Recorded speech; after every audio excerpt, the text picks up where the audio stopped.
दोस्तों, आज जो कहानी सुनने जा रहे हो ये कहानी एक रियल कहानी है जिससे सुनते ही आप डर से कांप उठेगी। चलिए कहानी शुरू करते हैं। फैजाबाद जिले की एक रात की बात है। वहां के घाट रेलवे स्टेशन में कई सारे ऑटो ड्राइवर खड़े थे। सभी सवारी आते ही एक एक करके उन्हें बैठाते और चले जाते थे। जैसे ही रात ज्यादा होने लगी, ज्यादातर ड्राइवर अपने घर को चले गए। उसी रात दुर्गेश ऑटो ड्राइवर भी घाट रेलवे स्टेशन पर था। वो भी दूसरे ड्राइवरों की तरह घर जाने ही वाला था। तभी उसे याद आया कि एक पैसेंजर ट्रेन आने वाली है।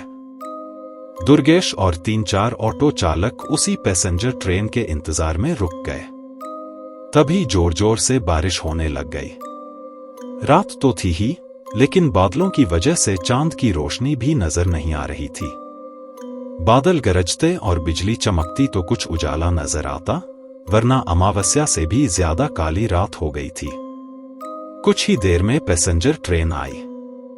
दुर्गेश को ट्रेन से एक खूबसूरत सी लड़की उतरती हुई दिखी, जिसके कंधे पर एक बैग और हाथ में एक सूटकेस था। वो लड़की सीधे दुर्गेश के पास गई और कहने लगी कि मुझे रामपुर जाना है। दुर्गेश ने कहा कि अभी बहुत रात हो रही है, इसलिए 700 रुपए किराया लगेगा। अगर आप सुबह जाएंगी तो मैं 200 रुपए में ही छोड़ दूंगा। लड़की ने जवाब दिया, मुझे अभी जाना है, आप ले चलिए, मैं पैसे दे दूंगी। दुर्गेश ने कहा, मैडम आप पहले पैसे दे दीजिए, मैं आपको सही सलामत घर तक छोड़ दूंगा। लड़की बोली, अभी मेरे पास सिर्फ 300 रुपए हैं, आप ये रख लीजिए, घर पहुंचते ही आपको बचे हुए 400 रुपए दे दूंगी। इतना सुनते ही दुर्गेश ने कहा, ठीक है मैडम, आप ऑटो में बैठ जाइए। कुछ ही देर में दुर्गेश ने उस लड़की को उसके घर पहुंचा दिया।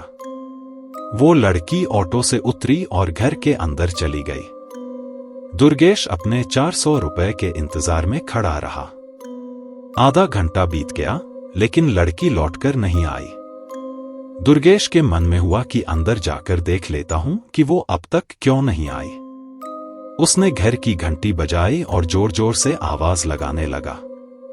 तभी एक बुढ़िया ने घर का दरवाजा खोला।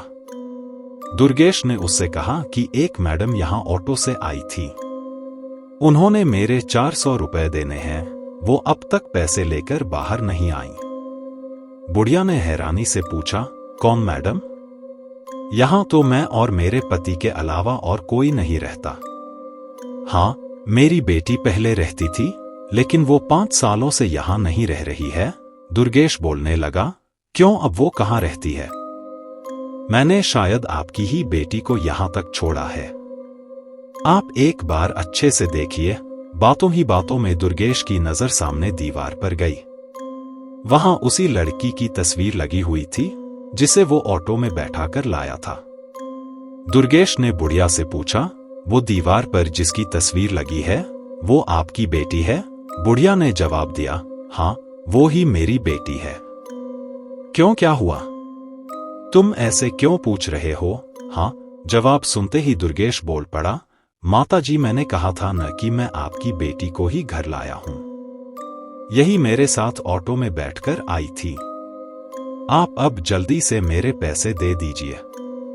देखिए, सुबह भी हो गई है, मैं कब से यही खड़ा हूं। बुढ़िया ने दुखी मन से कहा, बेटा ऐसा नहीं हो सकता।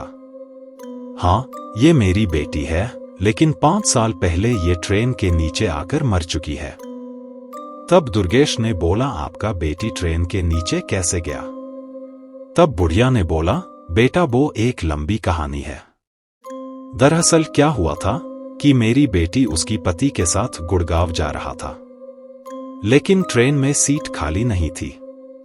मेरी बेटी और उसकी पति ट्रेन के द्वार के पास बैठे हुए थे। अचानक जोर से आंधी तूफान आया और मेरी बेटी ट्रेन से गिर गया और ट्रेन के नीचे दब गई और उधर ही उसकी जान चली गई। इसे तुम कैसे घर ला सकते हो? ये सुनते ही दुर्गेश के होश उड़ गए। वो तेजी से वहां से भागा। जैसे ही वो ऑटो के पास पहुंचा तो देखा कि उसकी सीट में 400 रुपए रखे हुए थे। उसने वो पैसे भगवान के सामने रखे और मंत्र का जाप करते हुए आगे की ओर बढ़ गया। उसके मन में हुआ कि आज तो सवारी बैठाने और पैसेंजर ट्रेन के लालच में मेरी जान जाते जाते बची है। उस दिन से दुर्गेश ने रात को ऑटो चलाना ही बंद कर दिया। वो सिर्फ दिन के समय सवारी लाता व ले जाता और रात को घर में आराम से सोता है। दिन में काम करने के साथ ही रात को आराम करना भी उतना ही जरूरी होता है, नहीं तो ज्यादा लालच भारी पड़ सकता है। दोस्तों, कहानी अच्छी लगे तो लाइक, शेयर एंड सब्सक्राइब करना ना भूले।